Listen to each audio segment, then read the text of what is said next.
Massive. Okay. Let's... You want games? Jaguar's got fast 3D 64-bit games. You want slow, flat games? No. Slow is for turtles. Flat is for boards. Fast and 3D is for games. Jaguar games. So scary you'll cry like a whimpering fool. But you won't feel like a fool because the games won't be flat and slow. Flat, slow, flat, slow. Heard enough and get fast in 3D. Games that are now playing. Games that are coming soon. Games that get a 10 because they've got a good beat and you can dance to them. You want fast 3D games? Here's an idea. Atari Jaguar. 64 bits, $159. Yeah, $159. Do the math. Let's see what this TV can do.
hunted them for centuries, searched for the destructive evidence of their presence in the spaces between the stars.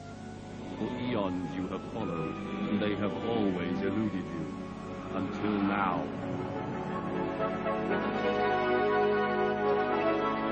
Now you will face your most ancient enemy in a battle for the soul of a star.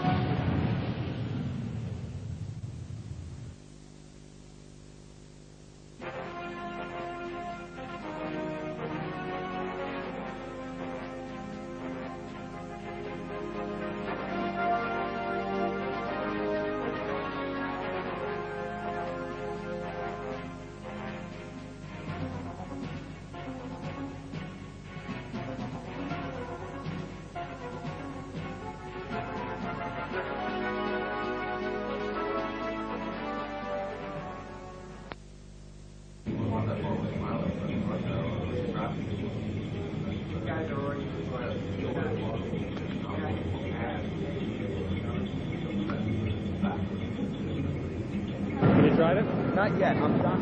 Okay, here we are at E3 with Dean Fox, who's the Executive Vice President of Marketing at Atari. I'm sorry, Senior Vice President of Marketing at Atari. He's recently joined Atari. Can you tell us about what your past experience is in video game marketing? I've actually been with Atari in the original Warner days and spent some time with them at that time running their advertising. Since then, I've worked at Sega and helped start a company called Rocket Science. What was Rocket Science responsible for? Rocket Science is a new Hollywood, Silicon Valley startup.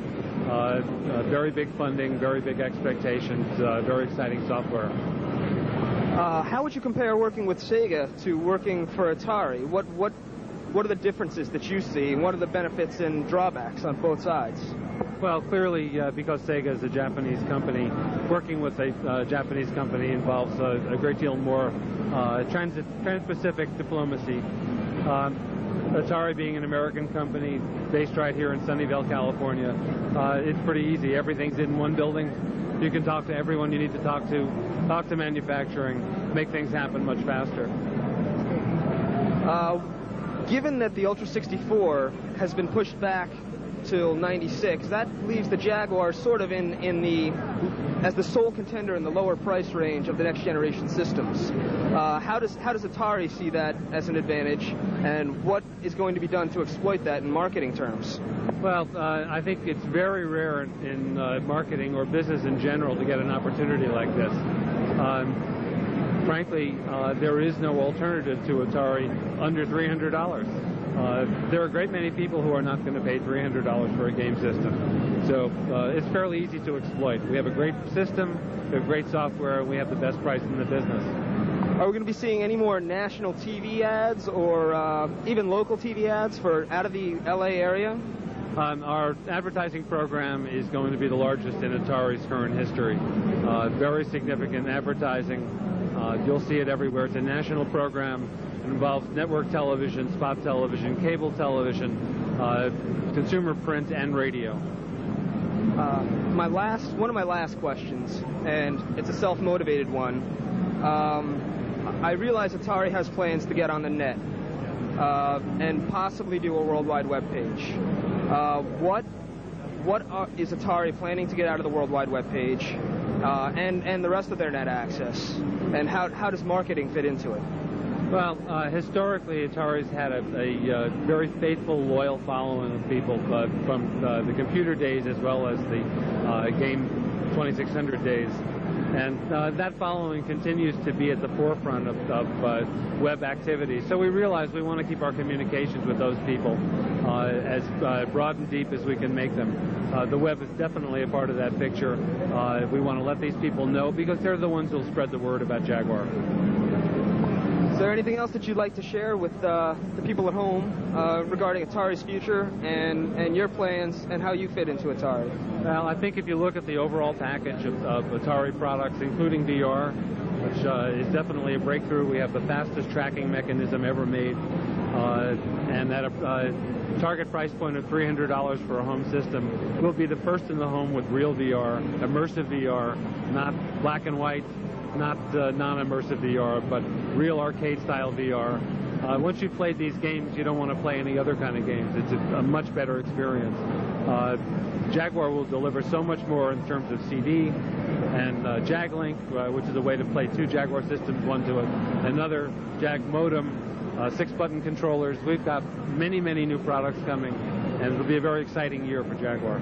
I certainly hope so. Thank you very much, Dean.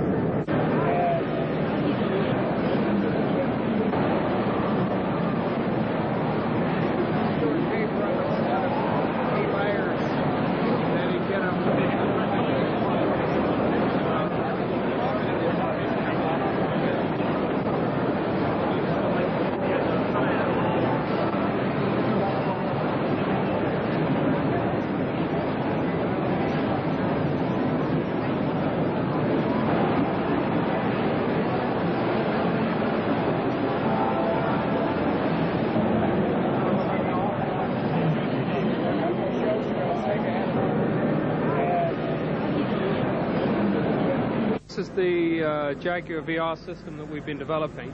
Basically, as you can see, we have a helmet design or a headset design. We have sort of 3 special parts on this system: the optical system, the tracking system, and also the acoustic system. In terms of the tracking system, we have probably the world's highest performing tracking system, even though it's a consumer unit. This unit actually performs to a higher specification than even the industrial systems that we use in our high-performance arcade systems. And in that context, we're able to not only track the headset in real time, in fact it's at about 200 hertz, but we're also able to track joysticks as well. So that's going to provide a real richness of functionality for the unit. The second key thing is in the optics. We have a very special optics design that really utilizes the full power of the LCD display technology in here. And in that context, the system provides a very wide field, about 52 degrees, high-quality color image in the unit. So obviously it means that you don't have to have your TV set anymore. And what is the degree of the field of view on your arcade systems? In comparison to the field of view on the arcade system, we're running at about 70 degrees on the arcade system. So this is 52 degrees. So it's a little bit less, but nonetheless, from a high-quality LCD system at this price point, it's revolutionary. The third main feature is the acoustic system, and we're using some special loudspeaker technology that actually comes very close to one of the bones on the head, and that allows for us to get quite good acoustic response in the unit. So basically you get fabulous 16-bit and 32-bit sound. Added to the unit is the microprocessor over here, which calculates all the angles, etc., and manages the whole VR system. And basically, you wear the system in front here. If I could show you, this is just the very first prototype, first time we've shown the system. So it's not in any way to be assumed that this is the production quality. But if we load up the game here, what I'll demonstrate to you, and it's only about 2 months old, this game, but you'll see just how fast and real time the tracking system is. This is the first game we're doing called Missile Command. And as you can see, the unit is extremely responsive, and basically if you play the game, you can see that you can track very effectively and in real time, which is the first time this has ever been done at these sort of price points. And you see that you have a full-blown VR system here for the consumer. And you say this game is only 2 months into development? Yeah. Very, very impressive.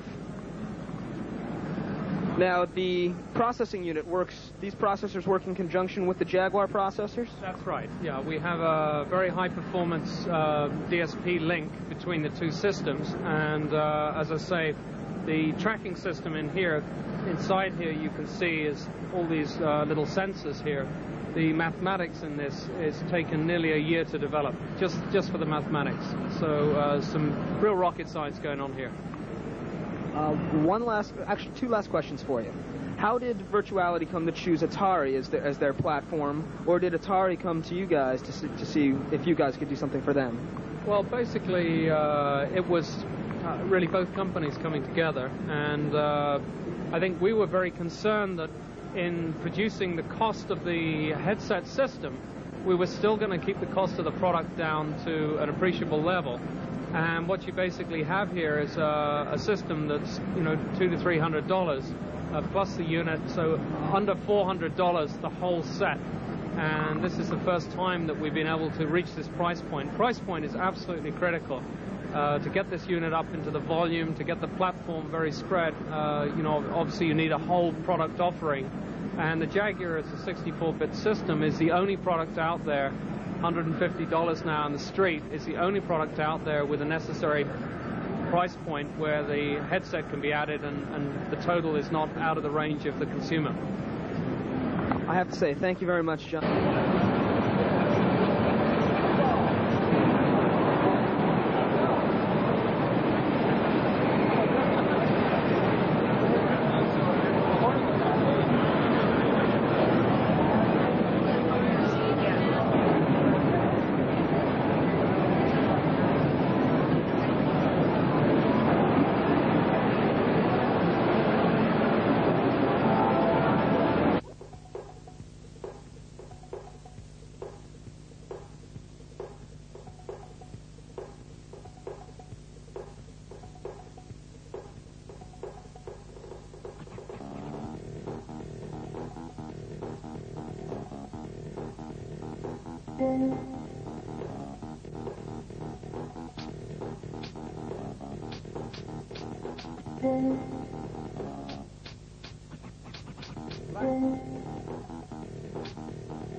Black unity. White. White. White. White. White unity.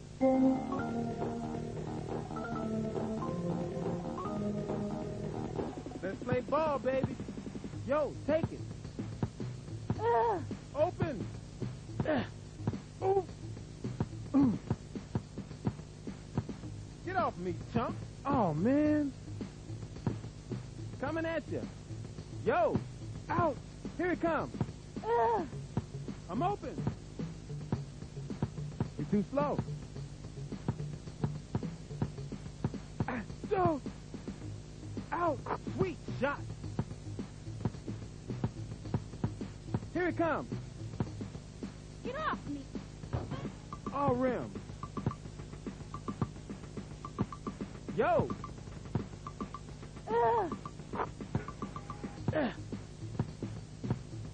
Get off me.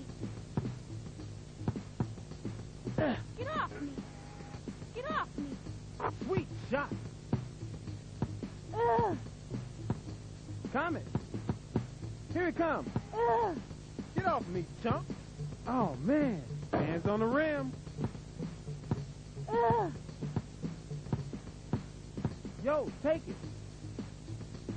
Ooh, sweet shot.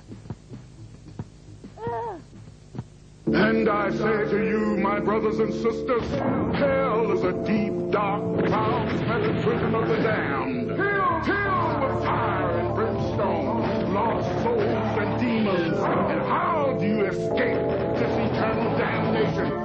You blast the nasty pink demons right between their beating little eyes. Doom for the 64-bit Jaguar. The best Doom ever.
acquired.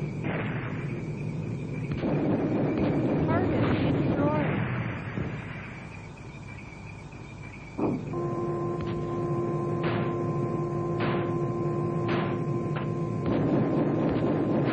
Target destroyed.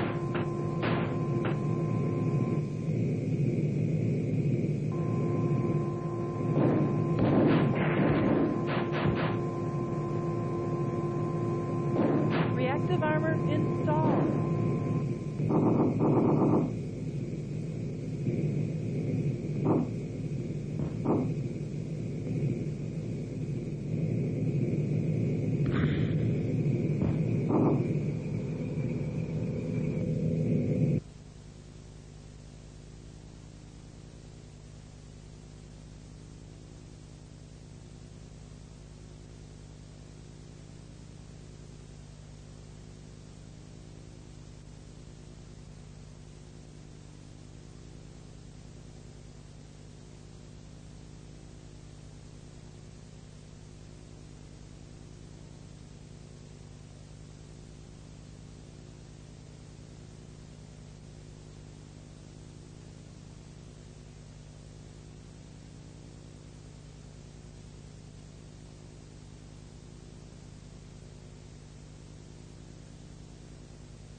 Welcome to Nerf Maxxforce. Get ready for action as you enter the Maxxforce virtual training facility. Start by cranking out a barrage of darts with the awesome power of Razor Beast. Or let them all fly with the Sawtooth and reload a set of 5. Come in pumping and start 'em jumping with the 4-barrel bite of the Rattler. Take careful aim with the laser-guided sight of the Eagle Eye and always hit your mark. In the new Maxxforce video game, you'll encounter over a dozen different machines and have access to over a dozen actual Nerf devices to complete your missions. So grab your bazooka and pump away as the rotating turrets serve up a non-stop barrage of balls.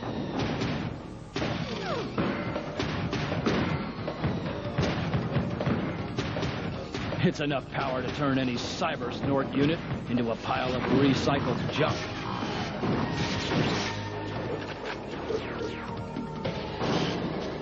The Nerf Maxxforce video game. It's Nerf to the next power.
Look!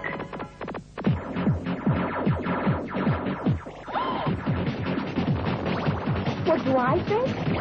I don't know.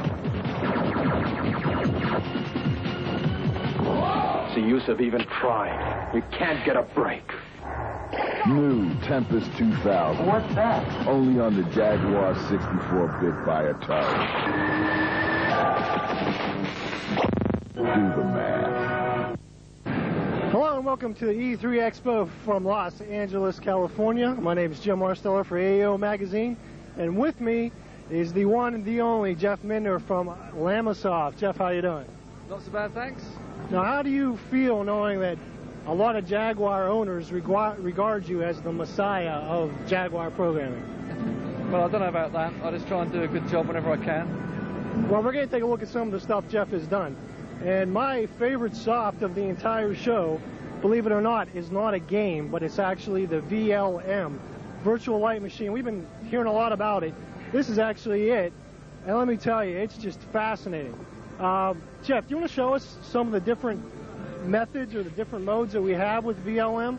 Sure. Well, there are 81 different effects arranged in 9 banks of 9 effects each. And if I just step through some of them here. Yeah, I know the one that we saw on the Atari demo tape, the Atari dealer demo tape that was offered to a lot of the people before Christmas was nice, but it didn't really show off some of the stuff I saw at the show. Some of the things that I've been seeing today, I was like, wow.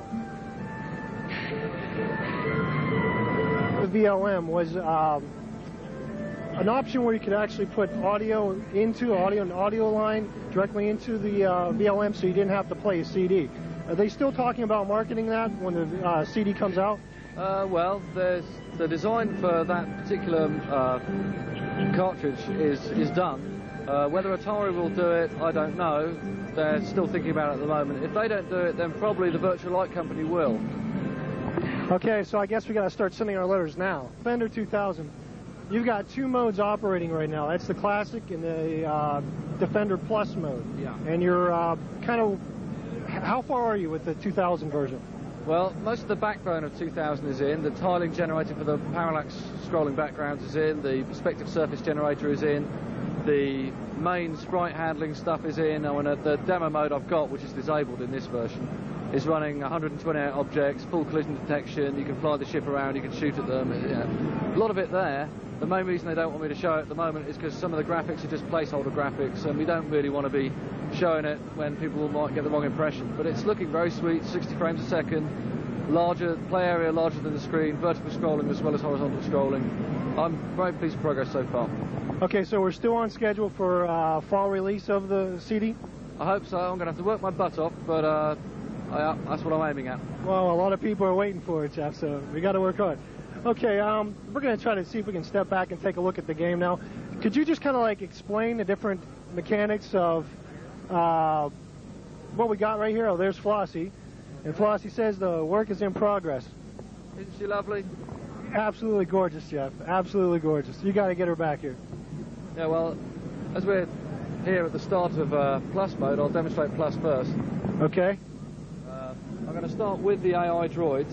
That means you've got 2 little smart helpers which fly along with the ship, and they're much more intelligent than the droid was in Tempest, which just shot things. These guys will not only shoot things for you, they'll catch falling humanoids, they'll shoot landers that are taking away humanoids and pick the humanoids up and bring them back to the ship for you. Great, let's see some. Okay, let's go.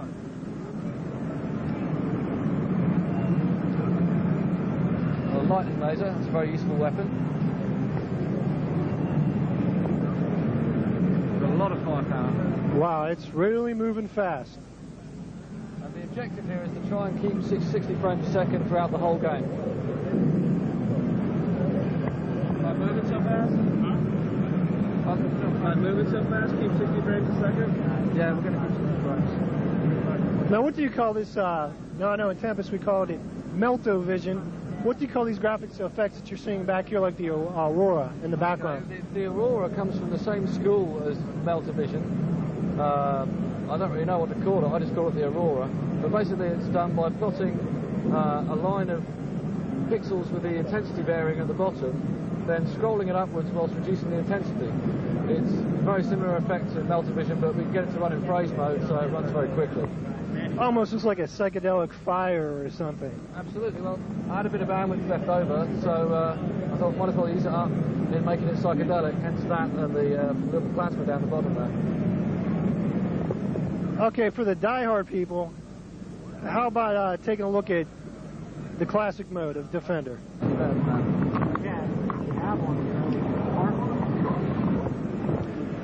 Okay, now this is classic Defender. As you can see, it's identical as far as I can remember back to the early 80s. Of course, I haven't played Defender in a long time, but I know Jeff has, since he has a full-size coin-op back at his pad. There may be a few minor tweaks to do to get it absolutely identical, but it's pretty much there right now. How long did it take you to port the original game directly over to the Jaguar? Oh, that was done in a couple of weeks. It was just a warm-up. I thought, might as well get the classic one going first. On a system as powerful as Jaguar, I mean, it's trivial. Okay, well, you heard from the man himself. Jeff would like to thank you very much for talking to us, and we can't wait for Defender 2000. Thanks again.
We must stop the evil war machine that's crushing our cities, destroying our defenses, blowing up innocent trees. I'm trying, man. Iron Soldier, only on the 64-bit Jaguar.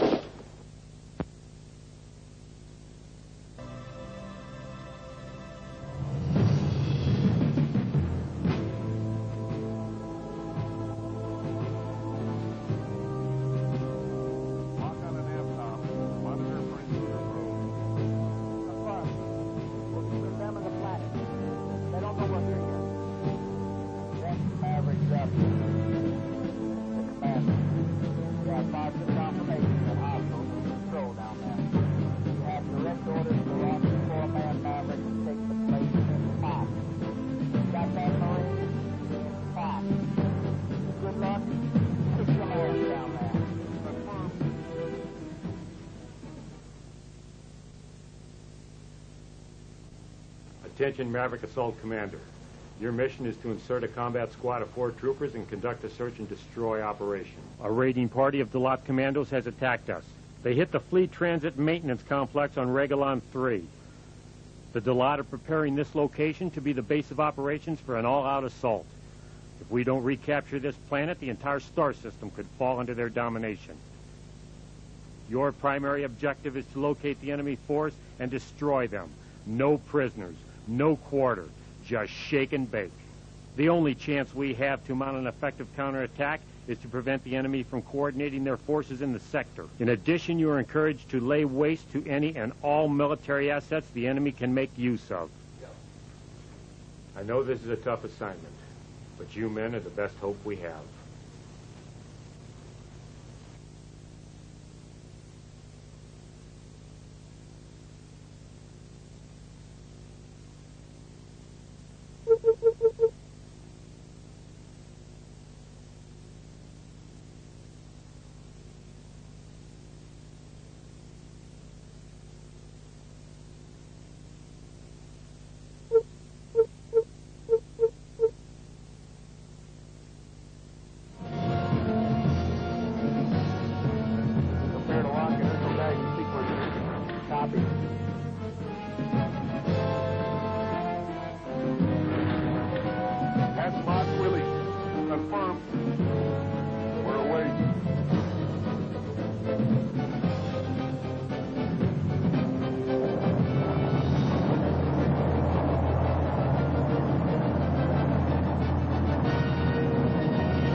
I'm a rangefinder.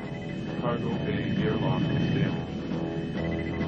Shield failure, starboard bow. Doors locked. Blow it open. When authorized.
Hi there, we're here with Tim Huntsman from Beyond Games. They're the developers that are bringing us Ultra Vortex and eventually Battle Wheels for the Jaguar. We just have a few questions for Tim regarding Ultra Vortex and their work on the Jaguar. Tim, first question.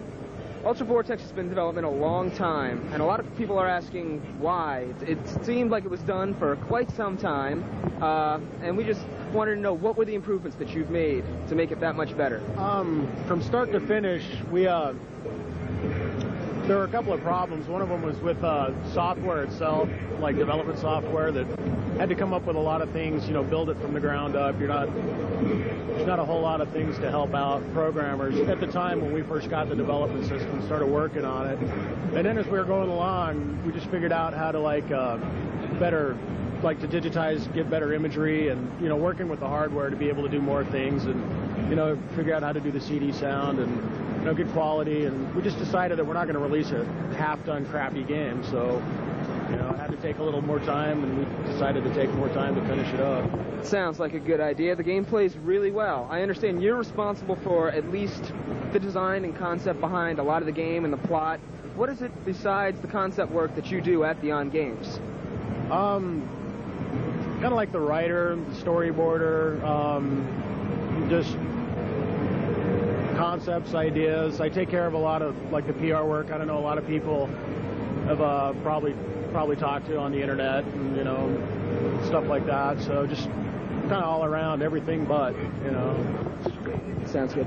One final question. Can you comment at all about what's coming up next for you guys and the Jag? We're probably more than likely 99.9% sure that we're going to do Battle Wheels for it. Because, I don't know, people that have played it on the Lynx, it's a pretty fun game, especially playing a multiplayer. Since the Jag can network and, you can actually play Battle Wheels multiplayer, split screen, get 4 people going at one time. Well, thank you very much. I'm sure people are really happy to hear that this is going to be out by the end of June, you said? Yeah, hopefully. We'll be done with this in about a week and a half, so. Thank you very much. Try it again. We're going to get direct video feed, but we don't know the special moves. We got to get the special moves. Alienation moves. That was a new background, too, wasn't it? Oh, it's a secret.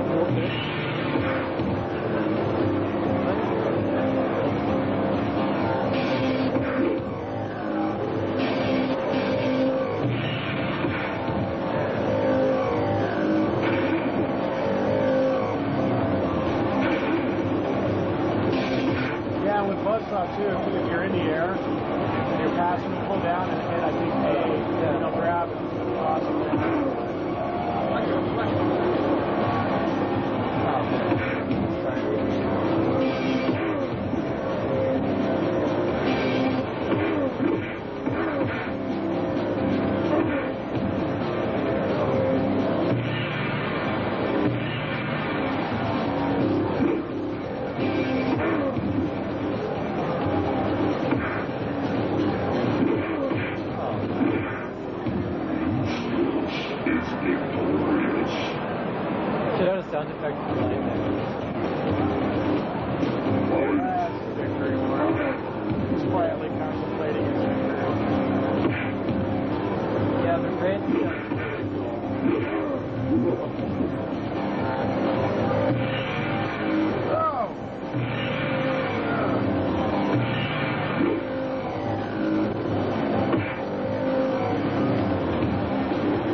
Superstar.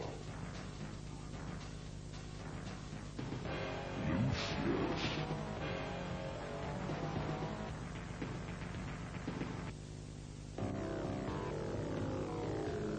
Fight.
Mark at 5, 4, 3, 2, 1. Liftoff.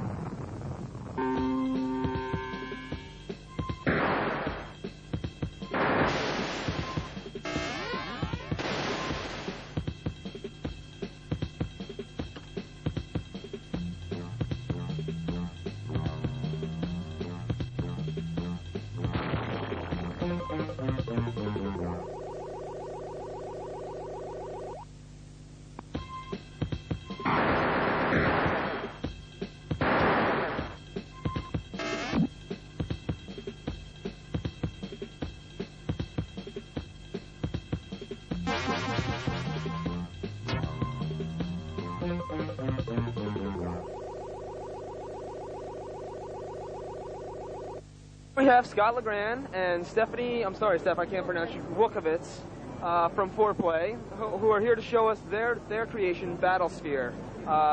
Scott, I'll let you take it away and start the description. Okay, the premise of this game is that we have 7 alien races that were about to go to war in the galaxy, but they realized that if they went to war and destroyed the galaxy, there'd be nothing left to claim as the prize. So they decided to get in negotiations with the Earthlings and confine the hostilities to a region of space known as the Battlesphere, which is an ancient alien testing ground for weapons for the Earth race. So, each race sends its best military hardware to the Battlesphere for this competition, and within each race, their hardware consists of fighters, bombers, super ships, capital ships, and star bases. Now, we don't have any capital ships or star bases, but we do have the fighters, the super ships, and the bombers, and I'll run through them right here. The first race I'll discuss is the Telkines. They're obsessed with the number 3, so the ship is sort of threefold. All of their ships are threefold, and they have this sort of funky purple and red color scheme. And you can see also here we have texture map logos and identification numbers. They'll all be 1 in this demo, but this will all be numbered according to your user number in network mode when it gets to that stage. The next race we have is the Slith. The Slith are snake-like races, so all of their ships have snake-like names and sort of have this snake-like head for a cockpit. Their logo is a snake. Another race we have is the Thunderbirds, named after one of our co-authors' handles.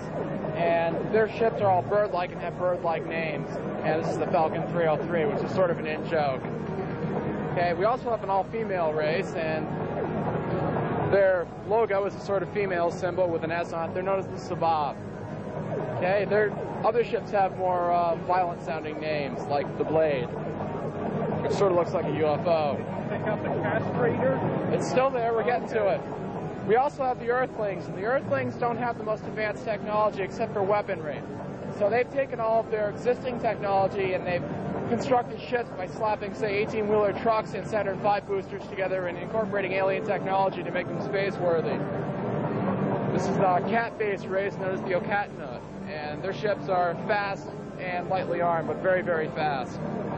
Finally, we have an all-male race known as the Oppressors, and their ships are appropriately made to reflect the fact that they're all male. This is one of the female race's more violent-sounding ships. In fact, this is their super ship, the Castrator. Okay? This is another of the bird race's ships, the Vulture. This is their bomber. This is the snake race's fighter. It's known as the Cobra, as you can tell from the name here. The Earth race has a bomber based on the space shuttle known as the Pulverizer. The Earth race likes to make their ships sound really tough with these really mega tough sounding names like Pulverizer and Annihilator, despite the fact that really they're the worst ships in the game, and they're just sort of in this because they're really obsessed with weaponry, and all the other races realized if they didn't include the Earthlings, they'd probably blow the galaxy up with one of their doomsday devices. This is another one of the male race's ships, the Claw, animated. This is the Earthlings' best ship, based on fighter technology. And this is the all-male race's best ship, the Penetrator. This is the Snake race's, the Slith best ship, the Constrictor. And this is the fighter for the Telkines, the race obsessed with the number 3. You can do some nice, sort of nice pans with that. You can see they put a lot of thought into the ship. It's been a while. This is the Bird race's super ship. Sort of looks like a Romulan bird of prey. And we're going to have drive flares and all sorts of things coming out of them in the final cut, but they're not there yet. And this is the Cat race's super ship, the Ajax. It's named after Doug's cat, Ajax. And it sort of sounded right.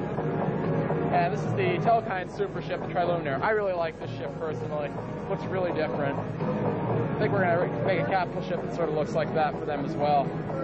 And those are the 21 ships you can get. Okay, so, you want to demonstrate the gameplay? Sure, I will. Alright, so...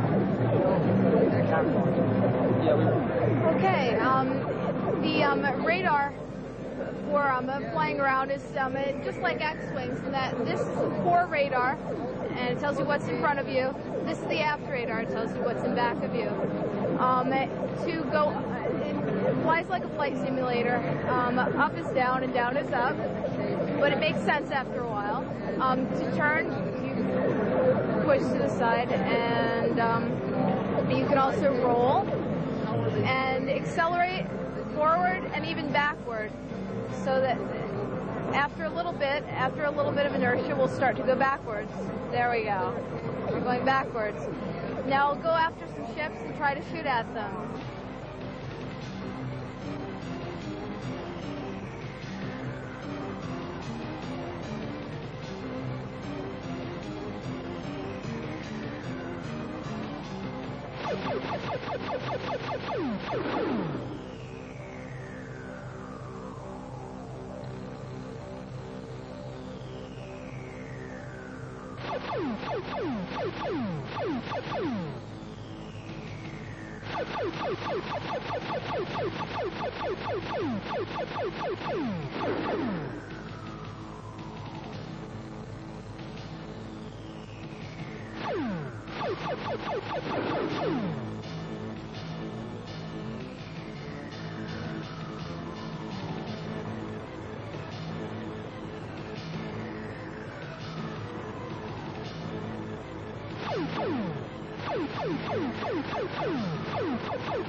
Now, what are you using?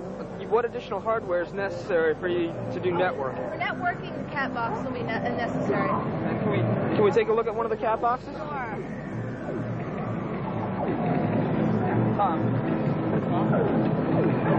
Okay. I had just asked what additional hardware was necessary for the networking, and I figured now would be a good time for you to give us some background on the cat box. Sure. Cat box is audio, video, and communications device. You can see the ports back here. This over here is the video section. We've got composite video connector, the analog RGB connector, the S-video connector, and you can still use the RF connector on the Jaguar as well. All four of those can be used at the same time, so you can have separate video sources altogether. Then for audio, we have the standard RCA 600 ohm audio outputs that you can plug into your VCR or whatever, your stereo. We have 2 headphone jacks, so you can plug 3.5 millimeter or 1/8" headphones into it, and a volume control. It has a really good high quality CD type audio amplifier in it for headphones. And the communications are over here. We have a switch to control which port you're selecting. When it's down, it selects the bottom port, which is RS-232. That can be used with modems or a no modem cable. That's how we network Doom machines together. If it's in the middle position, that's for the DSP pass-through. Atari's voice modem or future devices will plug into that. And in the up position, it's CatNet. These 2 phone jacks are for CatNet. You don't actually ever plug these into the telephone system, but they use cheap telephone type cable to network up to 32 Jaguars with cat boxes together. And how much does a cat box cost? It's $69.95 retail, and this end plugs directly into the back of the Jaguar. Now, where can I get my cat boxes? How do I order one? Currently, we're shipping to a few select distributors, and they're getting out mostly to the small Atari Jaguar dealers. I doubt you'll see them in the bigger shops like Babbage's or EB until maybe October, November of this year, so Christmas season. At that point, they'll be in a plastic case. Right now, they're in this limited edition polished stainless steel case, which there's been pretty big demand for. If I needed to call you to try and order a cat box, can I do that? Is there a number I can reach you at? Sure, you can order directly from ICD, and the number is 815-968-2228 and extension 220. To master Kazumi Ninja and to defeat the evil ninja Gyaku, you need razor-sharp reflexes, superior strength, and a really good cheat sheet with all the death moves. Kazumi Ninja only on the 64-bit Jaguar. Yeah!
attack.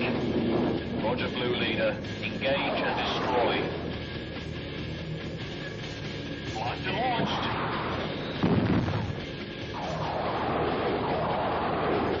Nice shooting, Blue Leader. They need more practice. One bogey left. It's a Draco jet. Engaging.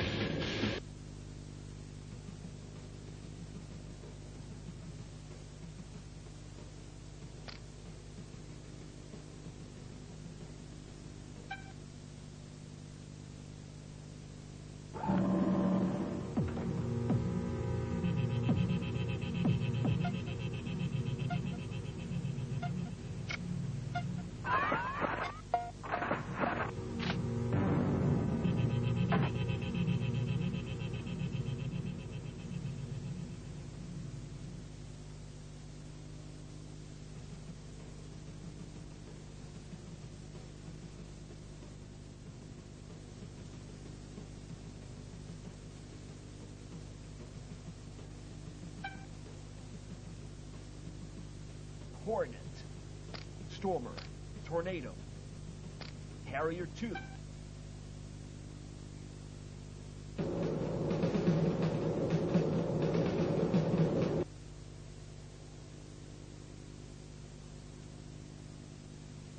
Good luck.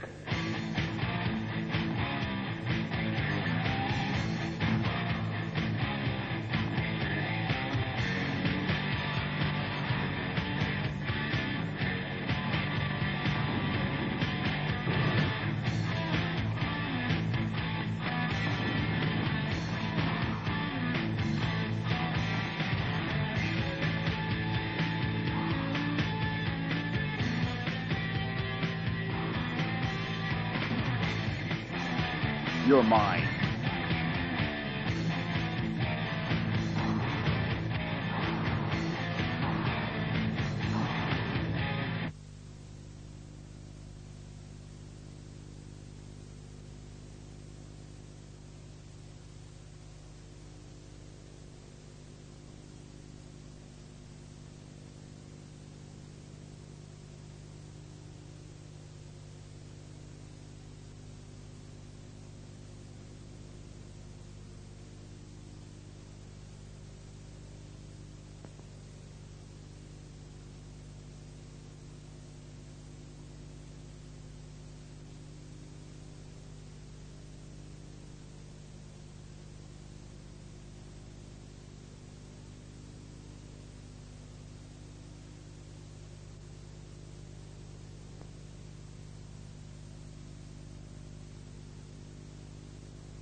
Some of you believe your system is the most advanced in the universe. Let's review the numbers. Sega Genesis is 16 bits. 3DO is 32 bits. The Atari Jaguar is 64 bits. Which is more advanced? Clifford! 16 and 32 are less than 64. So with 64 bits, 3D graphics, real-world animation, and lightning speed that you can only get with Jaguar, which is more advanced? Clifford! Can you repeat the question? Jaguar! Jaguar! Jaguar!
now here with Pete Curry and A.J. Witten from C West, publishers of such Jaguar games as Cannon Fodder and Pinball Fantasies, which is forthcoming actually on June 9th, so look forward soon. We just have a couple questions for the guys at C West on their background and what they're looking forward to in the future.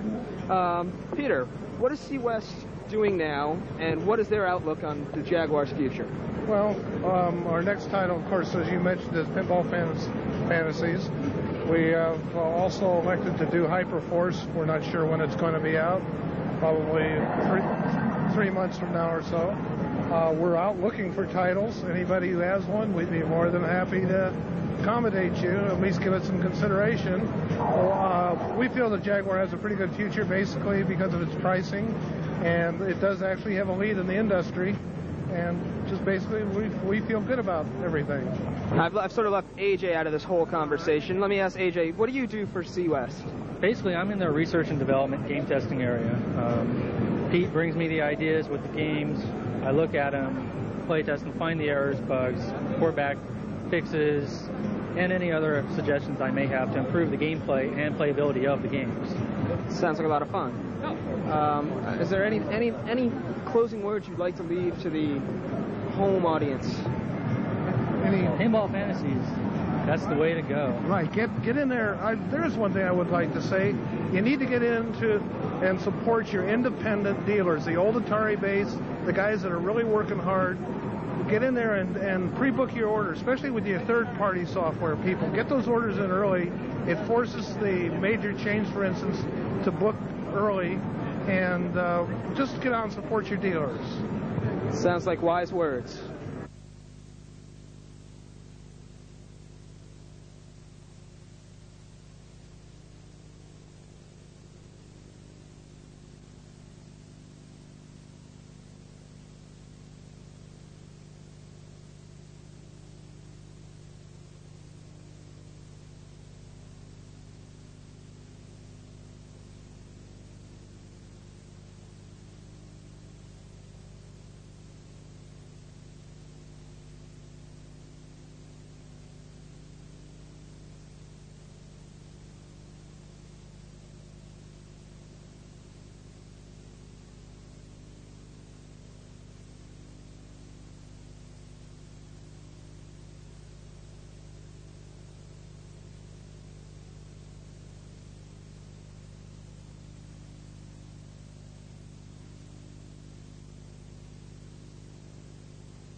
Introducing Alien vs. Predator for the 64-bit Atari Jaguar.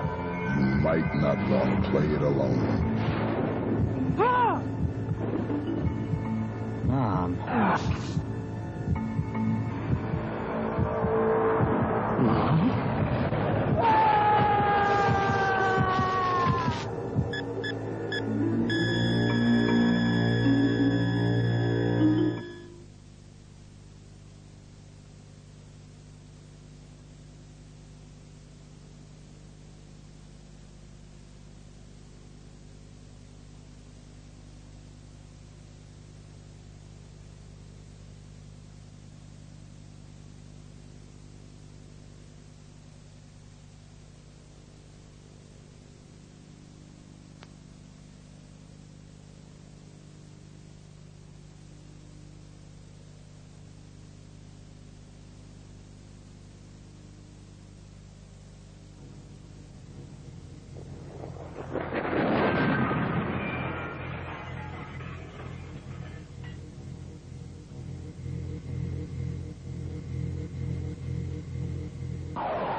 This is the battle cruiser Sutherland.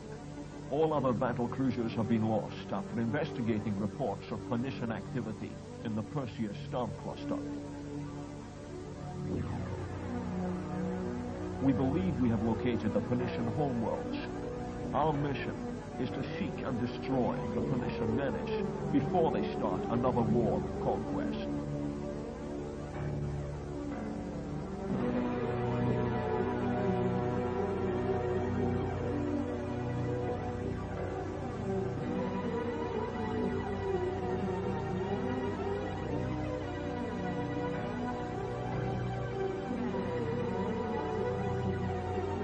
Test runs on the new War Griffon infiltration fighter are complete. Delivery system is successful. Transformation systems are functional.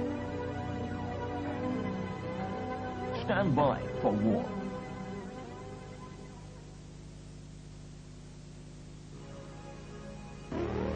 Good luck.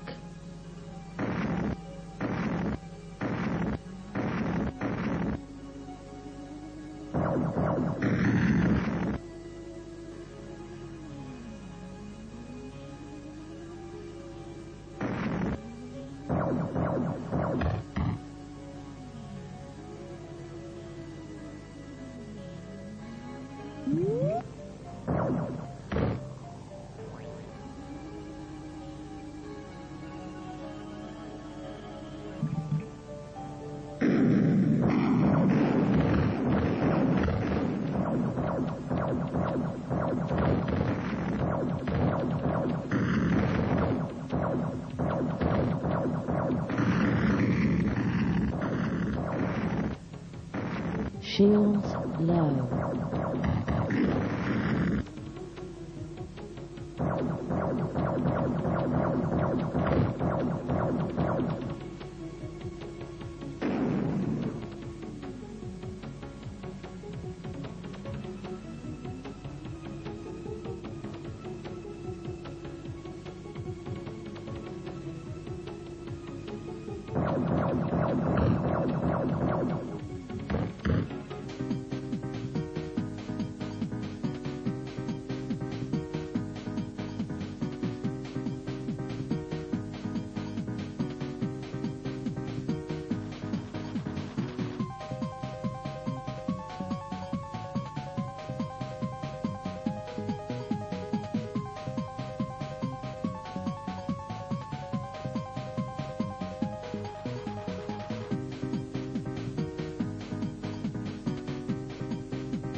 We're like HyperImage or something.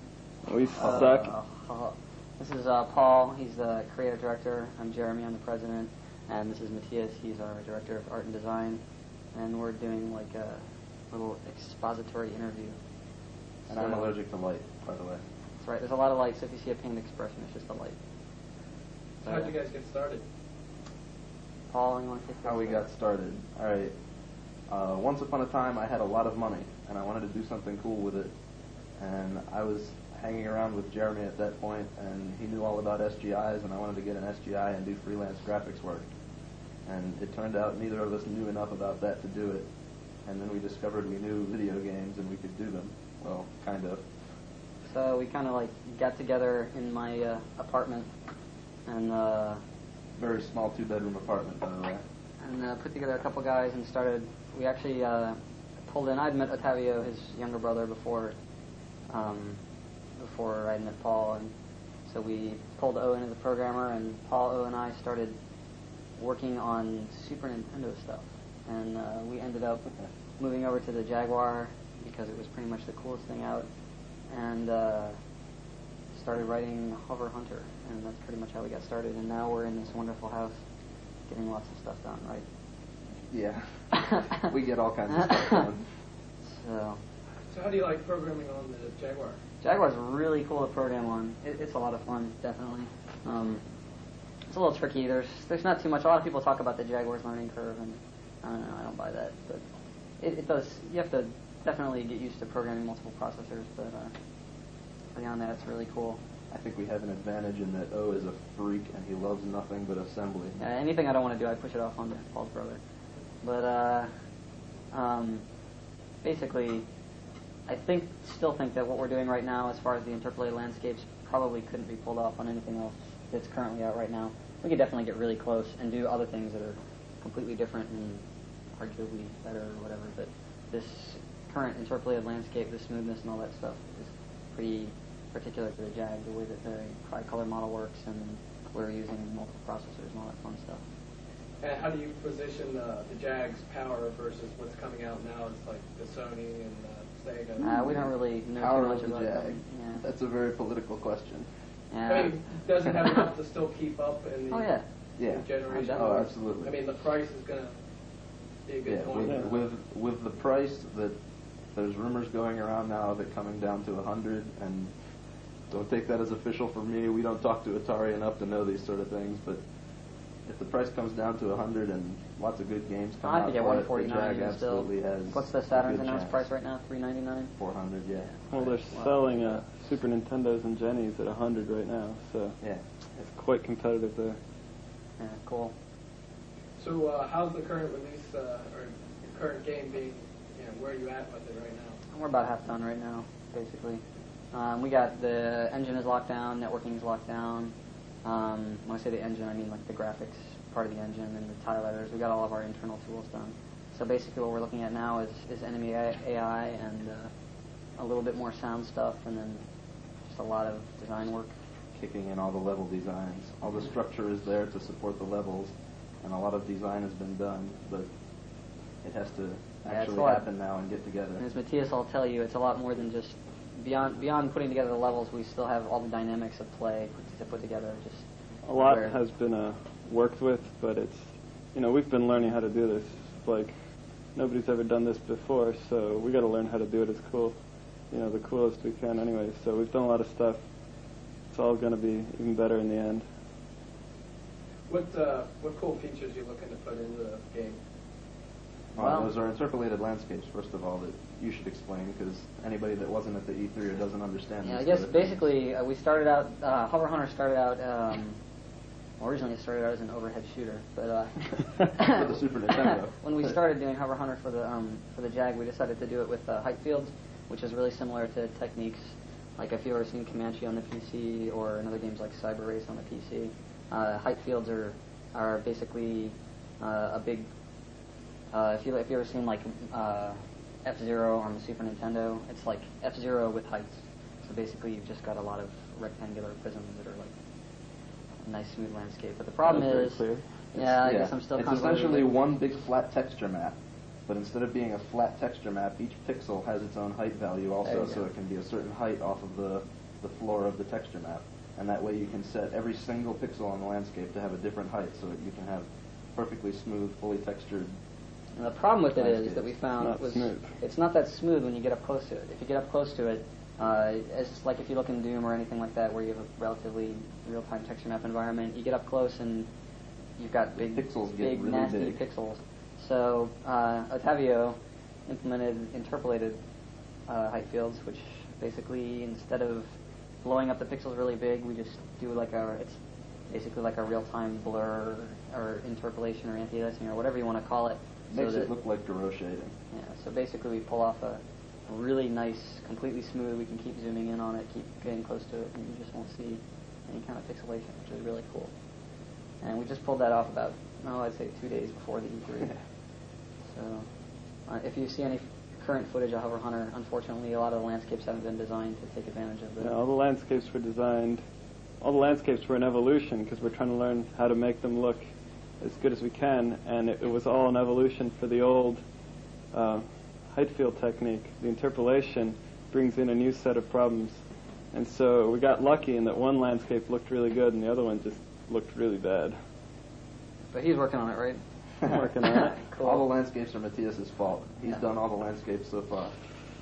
And how's the game going to play? Is it a simulator more? You want it to be more realistic than like a hover strike? I think it's kind of... It's a simulation. Yeah, we're running this version. It's hybrid. It'll be a fun simulation. It's a simulation, but it's action-based. It's like a simulation because you don't run around and collect power-ups and happy faces and invincibility bonuses. Okay, so it's realistic in that sense. But it's not going to be like you wander around for half an hour, get a lock on something, and shoot and fly home. It's action-based, run around, blow everything up. We don't want you to have to look for the bad guys in terms of having to look for something to do. The game should be constantly moving. We're trying to set it to be a fast-paced kind of action game. Like Doom, Cyber Sled, and Wing Commander. Oh, there you go. There's the influence list. Frame rate is a high priority. Oh, absolutely. Anything that even hopes to have fast action has to keep up a decent frame rate. Yep. Absolutely agree. And that's the main thing we're designing. The basic premise behind Hover Hunter and the whole interface and what you're doing in the game is the hovercrafts don't have any windows or anything. That would be kind of a stupid idea. It's entirely armored. There's sensors and stuff that give you your view of the outside world, and you're wearing a helmet that has a visor that projects you on the inside. So it works with the whole VR concept, and we saw the new Jag VR set up at the E3, and we're definitely supporting that. Yeah, very nice. Very much like that. But yeah, I guess the idea we're shooting for, one of the things we're tossing around right now is that what you see on your TV is your heads-up display, is your monitor. It's not, you don't see any goofy cockpit graphics around the edge. That is your monitor. You could build your fort around your... You could build yourself a home cockpit for Hover Hunter and be completely immersed in the environment. Or you could put it on your Jaguar VR setup and not have a goofy little cockpit floating around. So I guess that's the idea behind the way we wanted to do that.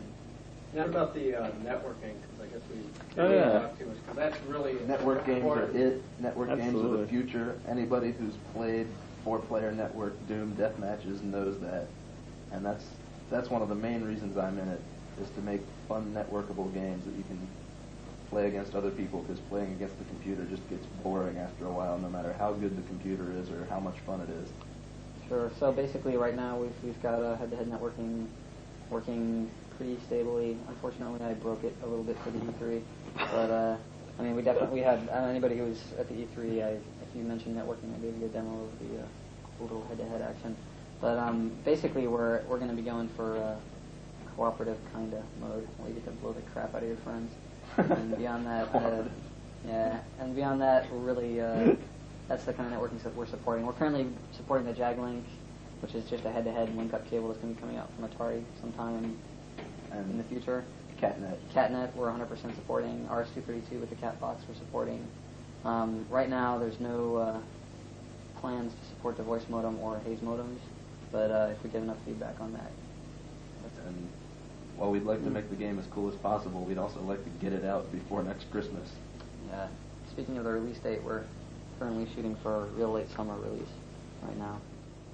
So hopefully we'll have that sucker out as soon as possible. But definitely we're going to pull the game and have it go a little bit longer if it needs. We're not going to rush it. We're not going to spit it out real quick if we're down to the wire and we want to meet a deadline. We're going to make sure the game is cool before we get it out.